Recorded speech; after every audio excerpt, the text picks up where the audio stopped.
إن الحمد لله نحمده ونستعينه ونستغفره ونعوذ بالله من شرور أنفسنا ومن سيئات أعمالنا من يهد الله فلا مضل له ومن يضلل فلا هادي له أشهد أن لا إله إلا الله وحده لا شريك له وأشهد أن محمدا عبده ورسوله رب اشرح لنا صدورنا ويسر لنا أمورنا واhlul 'uqdatan min alsinatina yafqahu aqwalana rabbana zidna 'ilman warzuqna fahman ya rabbal alamin.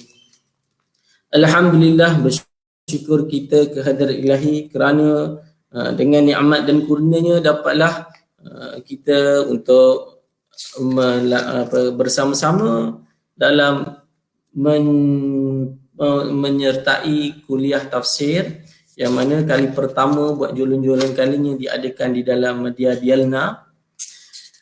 Adapun kuliah tafsir yang saya akan bawa pada sesi-sesi akan datang dan sesi hari ini, matlamatnya adalah bukan untuk saya mentafsirkan Al-Quran ataupun saya berlagak menjadi seorang pentafsir, akan tetapi hanyalah sekadar menukilkan kata-kata pentafsir dan menyimpulkan kata-kata pentafsir. Selepas saya melakukan kesimpulan terhadap kata-kata pentafsir tersebut, diharapkan bagi mereka yang mendengar kuliah ini secara live ataupun secara rekaman dapat menjadikan kesimpulan-kesimpulan tafsir yang saya nukilkan daripada tokoh-tokoh tafsir itu sebagai satu alat ataupun satu pembantu kita pergi ke langkah seterusnya, iaitu tadabbur.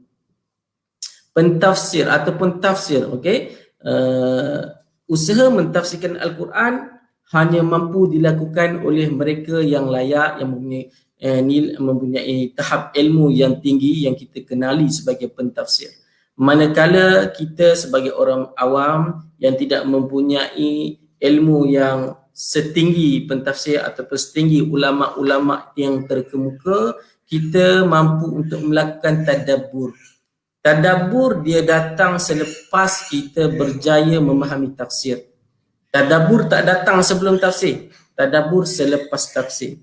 Jadi harapan saya melalui saya simpulkan apa yang ulama-ulama tafsir nyatakan pada kitab-kitab tafsir mereka, akhirnya pendengar kuliah online ini secara tidak langsung tahu apa yang dimaksudkan melalui teks tafsir, melalui teks-teks Al-Quran. Jadi insya-Allah pada hari ini surah pertama yang dipilih oleh saya untuk dibincangkan dan dirumuskan adalah surah Al-Fatihah. Surah Al-Fatihah ini merupakan satu surah yang kalau kita lihat awal-awal lagi diletakkan surah yang pertama, buka saja Al-Quran akan nampak surah ini. Surah ini mempunyai pelbagai nama. Menurut penulis Al-Itqan fi Ulumil Quran mengatakan ada lebih kurang 20 nama berkaitan dengan surah Al-Fatihah. Mahupun begitu, ada hanya 4 nama yang kita boleh katakan nama yang maksur, yang memang ada sumber daripada hadisnya. Okey, nama-nama yang mana ada dinyatakan tetapi tidak mempunyai sumber yang maksur, contohnya surah Al-Hamdu, surah Asy-Syifa. Manakala nama-nama yang mempunyai sumber maksurnya, Fatihatul Kitab, Ummul Quran, As-Sab'ul Masani, dan yang keempat seterusnya adalah Fatihul Kitab, Sab'ul Masani, Ummul Quran dan Ummul Kitab. Empat.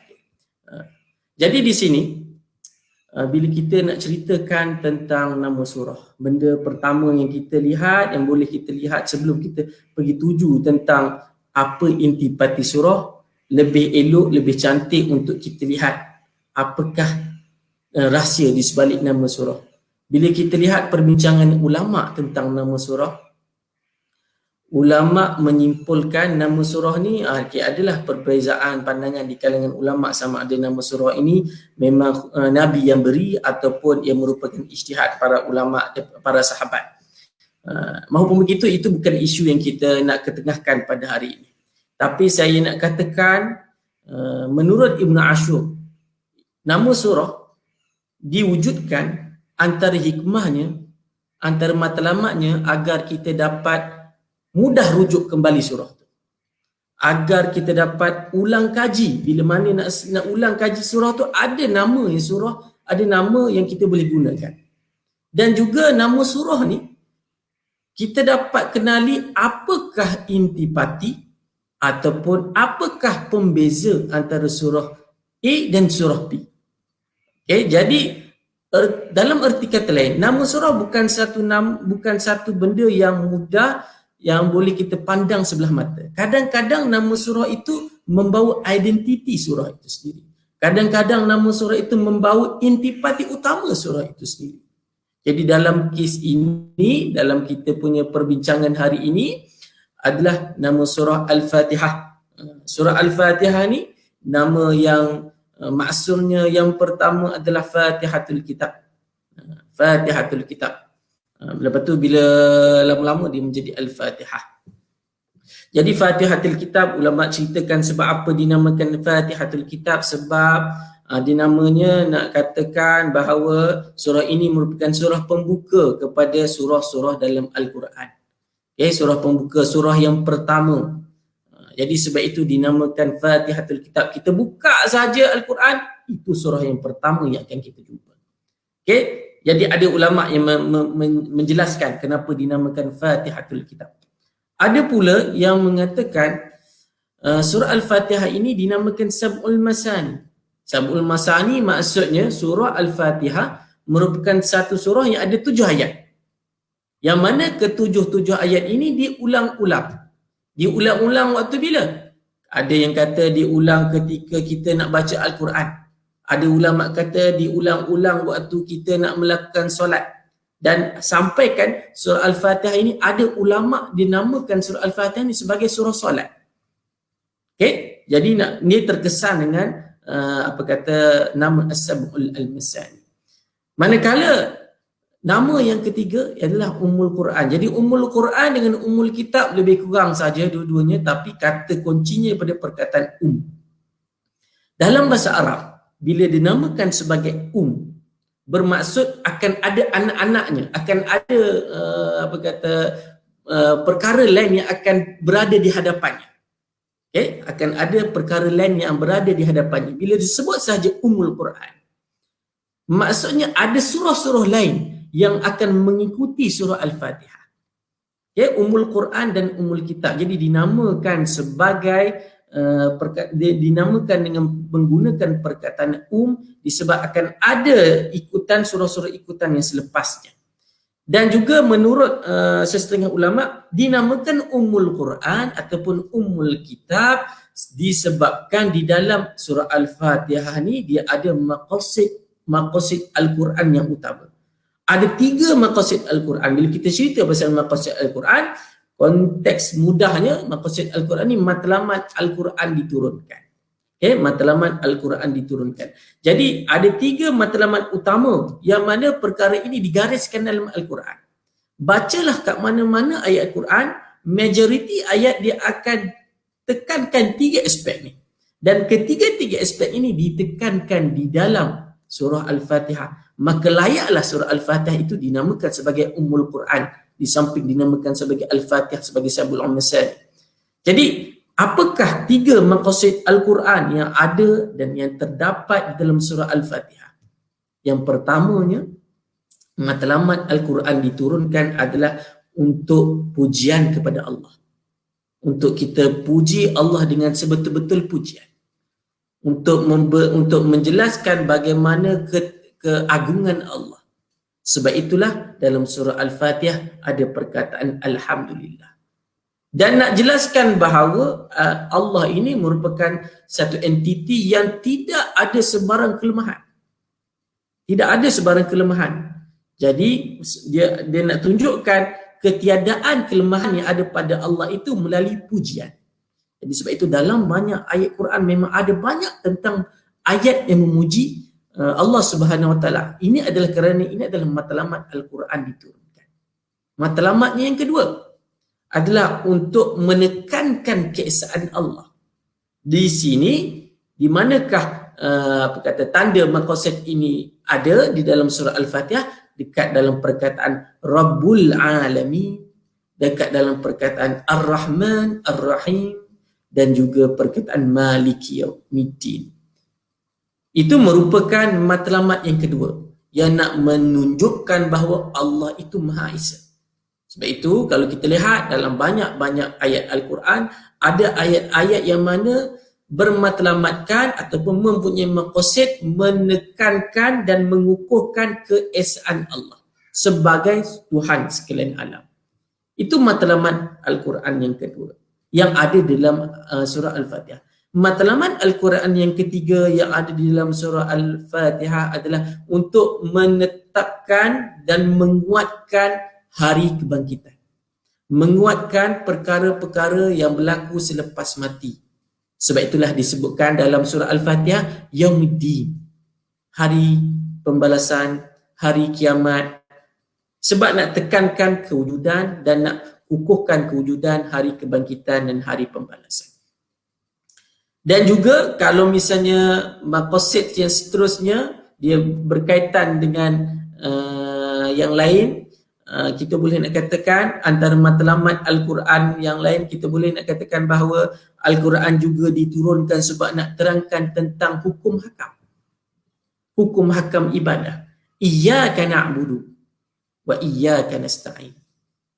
Dan juga nak nyatakan tentang kita janji buruk, janji baik yang terdapat di dalam siratal ladzina an'amta alaihim hinggalah waladhdallin. Okay? Jadi di sini ada maqasid ataupun matlamat utama Al-Quran terkandung di dalam surah Al-Fatihah. Disebabkan itu Al-Quran dinamakan dengan Ummul Quran. Asas kepada matlamat Al-Quran itu kita boleh lihat pada surah Al-Fatihah sahaja. Dan merupakan satu kebiasaan bila mana kita cerita pasal pendahuluan. Okay? Kita cerita pasal pendahuluan. Pendahuluan sebenarnya ringkas. Ringkas dan padat. Begitulah surah Al-Fatihah. Selaku Fatihatul Kitab, maka kandungannya ringkas tapi padat. Itu antara pandangan-pandangan ulama. Kenapa di dalam surah Al-Fatihah ini terdapat nama-nama lain bagi surah Al-Fatihah. Jadi kita dah kenal.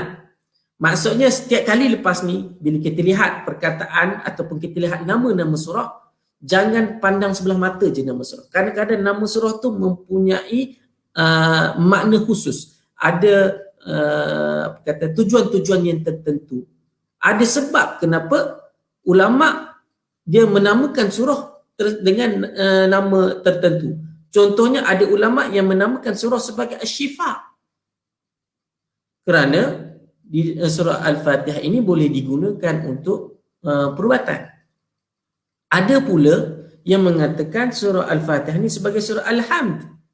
Kerana di dalam surah Al-Fatihah ini merupakan satu surah yang mana dia mengajar untuk kita memuji Allah Subhanahu Wa Taala. Jadi nama-nama surah kadang-kadang penting untuk pembuka mata kita. Apakah yang sebenar yang terkandung di dalam satu-satu surah.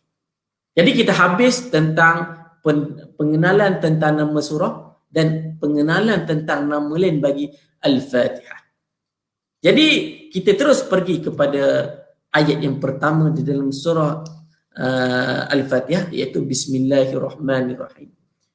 Okay, jadi melalui nama surah tadi kita bolehlah nak tadabbur jugalah, tapi tadabbur nama surah tu tak berapa tepat sangatlah sebab ada ulama yang menganggap nama surah itu hanya bersifat ijtihadi, okay? Bukan tauqifi. Maksudnya dia berdasarkan ijtihad para sahabat sahaja. Daripada rentetan daripada yang mengatakan nama surah ini adalah bersifat ijtihad sahabat, Ada ulama yang juga mengatakan kita boleh juga nak namakan surah sesuatu surah dengan nama yang kita prefer agar kita mudah nak rujuk, agar kita ingat ini matlamat surah tersebut, ini maqasid utama surah tersebut. Jadi dibenarkan dengan syarat tidak menafikan nama-nama asal, nama-nama masyhur yang ada di dalam surah, di dalam Al-Quran yang seadanya. Okay. Jadi ayat pertama surah Al-Fatihah yang akan kita lihat pada hari ini, insya-Allah kita akan cuba lihat satu ataupun dua ayat, ataupun kalau boleh 3 ayat. Jadi untuk mula-mula ni kita tak lama sangatlah. Jadi yang pertamanya surah Al-Fatihah ini dimulakan dengan Bismillahirrahmanirrahim. Maupun ada juga ulama yang menganggap Bismillah itu bukan satu ayat dalam surah Al-Fatihah, tapi dalam konteks ini, dalam konteks Malaysia, lebih sesuai untuk kita mengatakan dan menyatakan bahawa Bismillahirrahmanirrahim ini ayat yang pertama. Bismillahirrahmanirrahim, dengan nama Allah yang maha pemurah lagi maha penyayang. Itu kalau kita lihat dalam tafsir, dalam terjemahan Basmi. Okay, terjemahan Basmi. Jadi di sini, apa istimewanya Bismillahirrahmanirrahim? Kenapa saya mulakan dengan apa istimewanya, apa mukjizatnya Bismillahirrahmanirrahim? Kerana Al-Quran itu mukjizat. Tak salah untuk kita tahu apa kemukjizatan yang ada pada lafaz Bismillahirrahmanirrahim. Kalau orang tanya, apa mukjizatnya, apa uniknya Bismillahirrahmanirrahim? Uniknya Bismillahirrahmanirrahim adalah Bismillah itu merupakan kata, kalau dalam bahasa Melayu kita, kata-kata yang tergantung, ayat yang tergantung. Okay? Dengan nama Allah. Dalam bahasa Arab, bila mana kita sebut saja bi dengan menggunakan perkataan ba, okay? Bismillah, kita gunakan saja benda tu, dia umpama sepatutnya ada satu ayat lain di sebelum tu.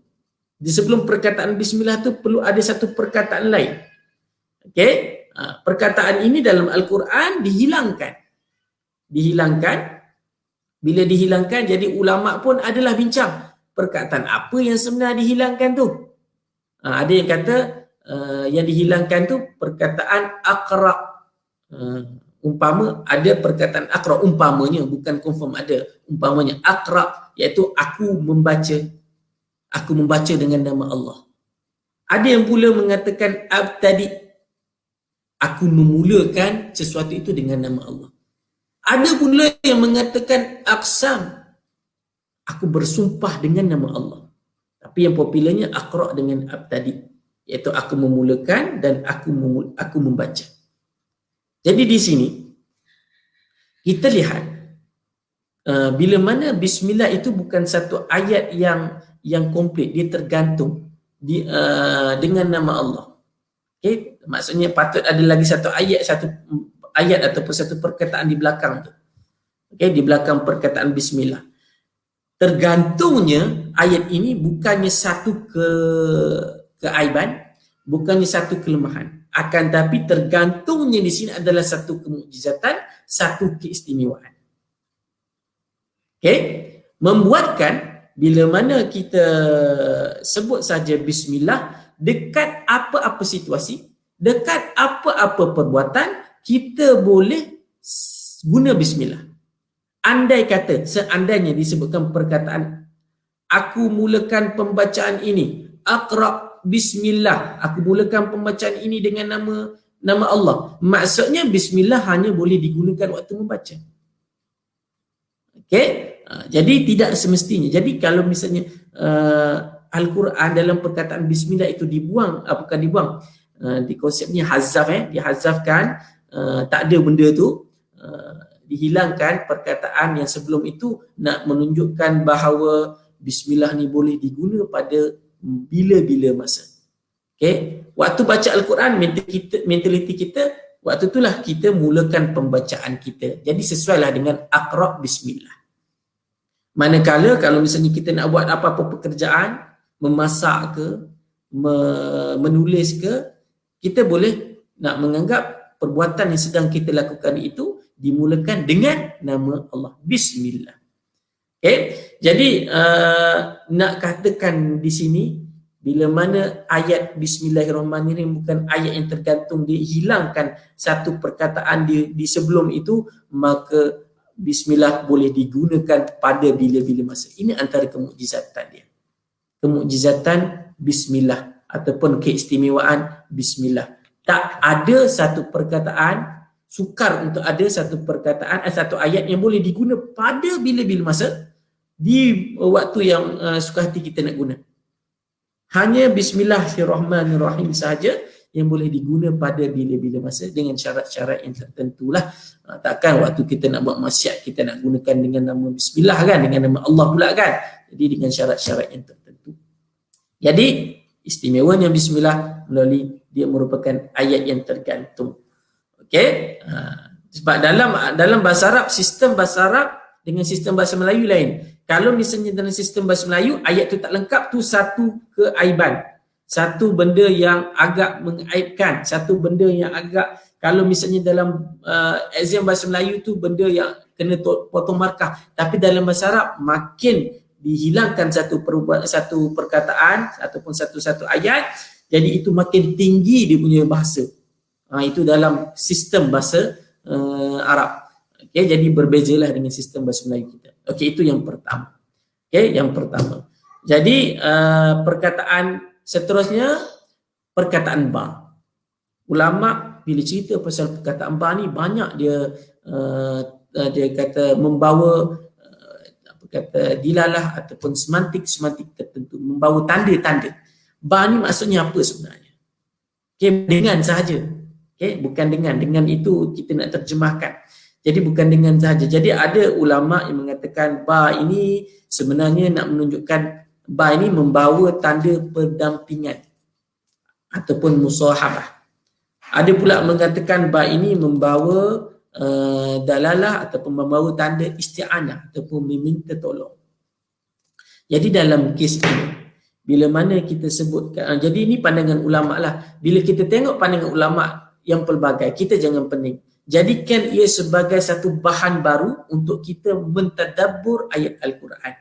Okay, jadi kat sini ada dua pandangan yang masyhur. Walaupun ada 2-3 pandangan lain, tapi itu pandangan yang mana menurut Al-Alusi benda tu tak berapa kukuh. Jadi ada dua pandangan yang mengatakan ba itu membawa maksud pendampingan ataupun membawa maksud isti'anah. Maksudnya di sini bila kita sebut sahaja Bismillah, maksudnya kita umpama kita rasakan Allah itu ada dengan kita, dekat dengan kita. Kita nak dapatkan berkat dengan nama Allah itu. Itu maksud dia. Jadi selalunya bila kita rasa kita buat sesuatu tu, kita rasa dekat dengan orang yang kita sayang ataupun dekat dengan orang yang kita gerun, maka semangat nak buat kerja tu, semangat nak buat perbuatan tu lain. Jadi ini bermaksud pendampingan. Kita rasa kita mendampingi ataupun perbuatan kita didampingi oleh nama Allah itu sendiri ataupun dengan Allah itu sendiri. Okey, ada pula mengatakan maksudnya isti'anah, maksudnya bila kita bismillah, maksudnya kita meminta pertolongan. Dengan nama Allah kita minta pertolongan. Sebab Allah itu merupakan Tuhan yang maha pemurah dan maha penyayang. Seterusnya itu merupakan dalalah ataupun tanda yang ada, makna-makna yang ada pada perkataan ba. Pada perkataan isim tu saya rasa saya tak perlu nak jelaskan sangatlah, tapi kita nak highlightkan dekat sini adalah perkataan Allah. Kenapa di dalam surah Al-Fatihah ayat pertama diperkenalkan dengan nama Allah? Sebab nama Allah merupakan nama yang paling agung, Ismul Al-A'zam ataupun nama yang paling suci. Andai kata digunakan dengan Bismillahirrahim, Bismillahirrahman, jadi secara tidak langsung kita macam mengkhususkan satu sahaja kuasa Allah. Tapi bila kita namakan, kita sebut dengan Bismillahirrahmanirrahim, Bismillah, Allah itu, nama Allah itu merangkumi semua nama-nama dan sifat-sifat dia yang lain. Kan ada 99 nama Allah, maksudnya merangkumi ke 99 nama-nama Allah yang lain itu. Okay? Jadi disebabkan itu digunakan nama Allah, tak digunakan dengan nama-nama yang lain. Okay? Jadi kalau nama lain kita letak, dia macam tertumpu kepada satu kekuasaan sahaja. Itu kenapa diletakkan perkataan Allah. Dan Ar-Rahman, Maha Pemurah. Apa pula Ar-Rahman ni? Maha Pemurah. Jadi Ibnu Katsir katakan, Allah ni dia pemurah kepada semua makhluk di dunia ni. Tak kiralah dia beriman ke, tak beriman ke, dia manusia ke, dia binatang ke, Allah Maha Pemurah.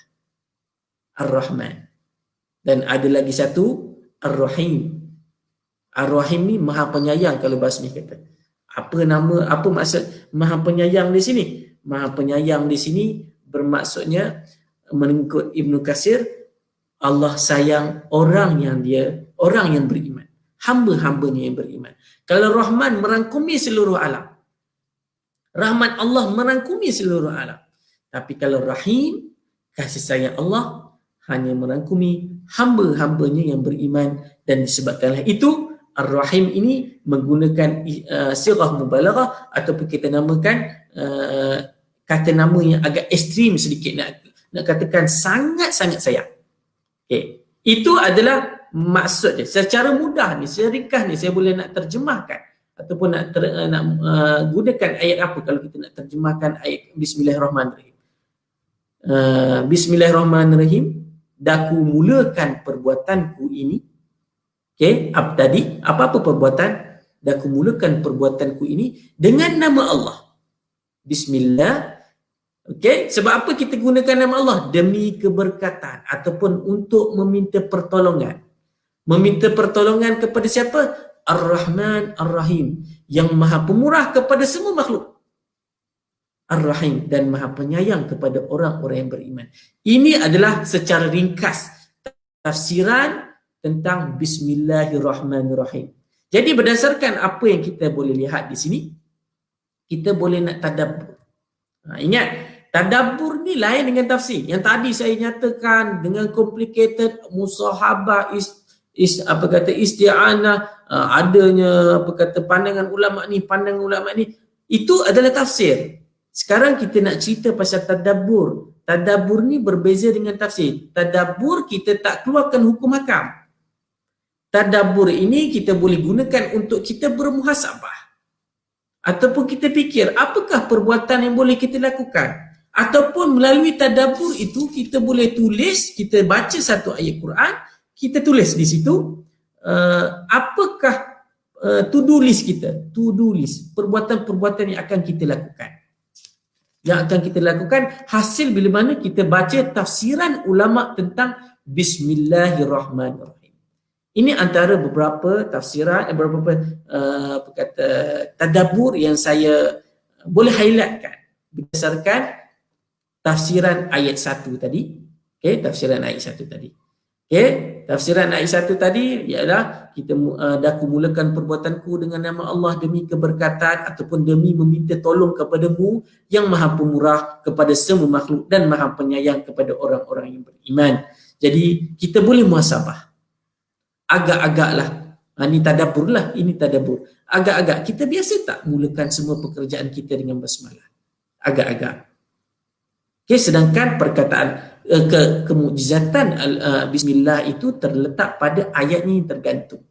Tapi kita macam tak manfaatkan. Kita biasa tak untuk sentiasa memulakan semua pekerjaan kita dengan basmalah?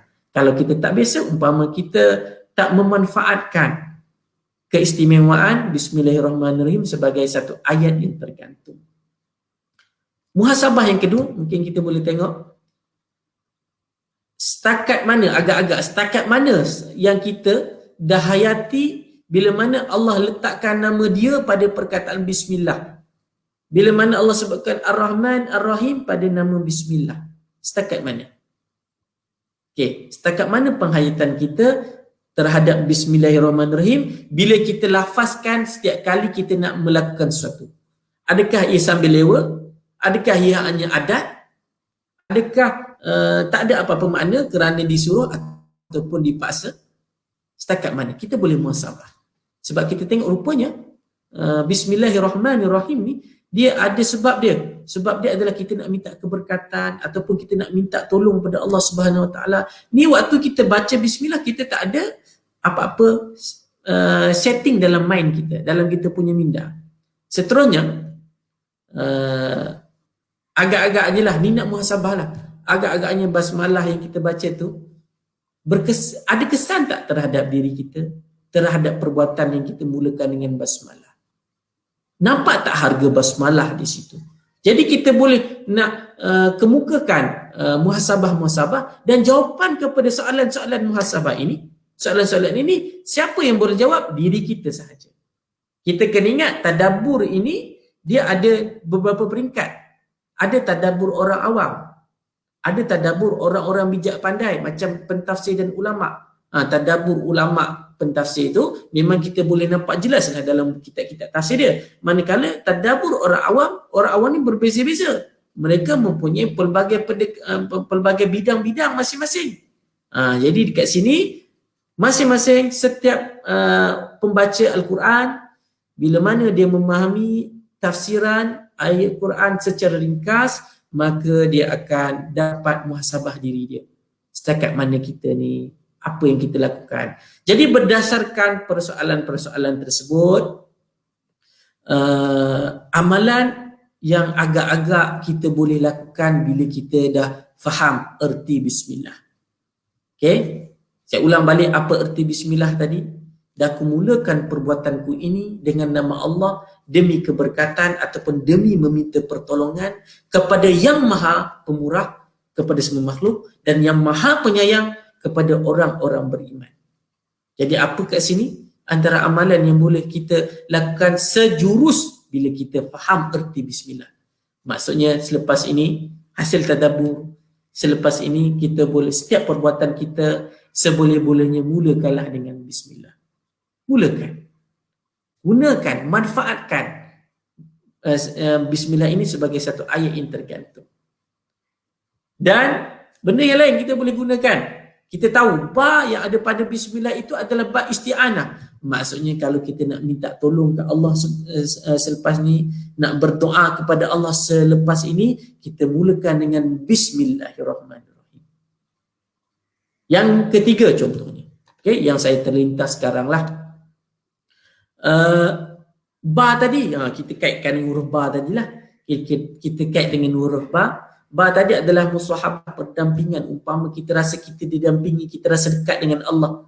Jadi andai kata kita nakkan perbuatan kita dapat keberkatan, andai kata kita nak dapatkan perbuatan kita nak semangat perbuatan kita, tak salah untuk kita guna bismillahirrahmanirrahim. Itu antara perkara-perkara yang pada anggapan saya kita boleh selitkan sejurus selepas kita faham dan kita list kata-kata pentafsir. Selaku orang-orang awam yang mana mereka kurang faham tafsiran-tafsiran para ulama yang menggunakan bahasa Arab, ataupun remaja-remaja sekarang yang mana mereka ni bila baca tafsir Hamka, bila baca tafsir terjemahan, mereka kurang faham. Okay? Mungkin boleh ambil mana-mana yang mereka faham, dan cuba tadabbur kata-kata pentafsir yang mereka faham walaupun sedikit. Okay? Kalau kita lihat antara matlamat Al-Quran itu sendiri adalah untuk ditadabbur. Okay? Untuk tadabbur. Jadi ada pelbagai teknik tadabbur yang boleh kita lihat yang dikaji oleh para sarjana yang yang contemporary. Antara teknik tadabbur adalah dengan kita bagi soalan ataupun kita kaitkan dengan diri kita. Sekarang apa kelemahan aku? Bila aku baca Quran ni, aku bukan manusia yang perfect. Aku baca bismillah. Apa kelemahan aku? Mungkin juga kita boleh buat satu mentaliti melalui perkataan bismillahirrahmanirrahim. Apa yang Allah nak bagi tahu pada aku sekarang? Jadi melalui soalan-soalan tersebut secara tidak langsung kita akan mengorak langkah ke langkah yang sangat penting dalam pembacaan Al-Quran, iaitu tadabbur. Jadi itulah yang saya rasa untuk hari pertama, untuk kali pertama kita bincangkan tentang surah Al-Fatihah. Okey, ya, ini apa kata, pertemuan kali ini lebih kepada pengenalan untuk saya perkenalkan kepada pendengar-pendengar ataupun orang yang tengok video ni tentang bagaimanakah cara mentadabbur, tentang apakah fungsi kita tengok kata-kata pentafsir, dan juga tentang bagaimana nama-nama surah itu ada manfaatnya, ada matlabatnya. Dalam masa yang sama, saya tekankan bagaimana surah Al-Fatihah ni dia ada maqasid Al-Quran ataupun matlamat Al-Quran yang utama, sampaikan dinamakan sebagai Ummul Kitab. Mahupun tak dapat nak jelaskan, tak dapat nak gunakan masa yang singkat ini untuk cerita secara detail ataupun untuk cerita ayat-ayat Al-Quran yang lain, jangan bimbang. Tetapi sebab apa? Ini hanyalah pertemuan kita yang pertama, yang mana akan dijadikan sebagai batu asas pada pertemuan akan datang. Kita akan makin lama makin memperfectkan pertemuan-pertemuan kita, dan jikalau ada apa-apa kelemahan, kita akan perbetulkan. Jadi itulah, jadi ia lebih kepada pendahuluan jugalah. Sebab itulah kita mulakan dengan nama surah, kita cerita pasal maqasid surah Al-Fatihah, kita ceritakan juga tentang apa maksud bismillah, walaupun tak masuk lagi yang alhamdulillahirabbil alamin dan semua tu. Dan insya-Allah pada minggu-minggu yang akan datang akan diringkaskan seringkas yang mungkin tentang perbicaraan ulama, agar kita boleh tumpukan kepada teknik tadabbur surah Al-Fatihah selepas kita dah listkan semua kata-kata pentafsir secara umumnya. Nak listkan semua memang tak mampu, tapi kita listkan sekadar yang mampu. Jadi sekadar itu sahaja untuk saya punya perkongsian pada hari ini. Segala yang lemah, segala kesilapan yang saya lakukan adalah disebabkan kelemahan saya diri sendiri. Dan saya minta maaf kalau misalnya ada kesilapan-kesilapan yang saya tak perasan. Dan saya tamatkan kita punya kuliah yang pertama pada hari ini dengan tasbih kifarah dan suratul As. Wassalamualaikum warahmatullahi taala wabarakatuh. أعوذ بالله من الشيطان الرجيم بسم الله الرحمن الرحيم الحمد لله رب العالمين الرحمن الرحيم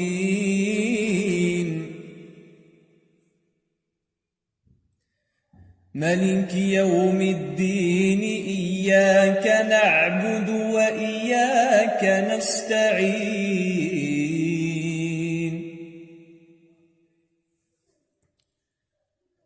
اهدنا الصراط المستقيم صراط الذين أنعمت عليهم صراط الذين أنعمت عليهم غير المغضوب عليهم ولا الضالين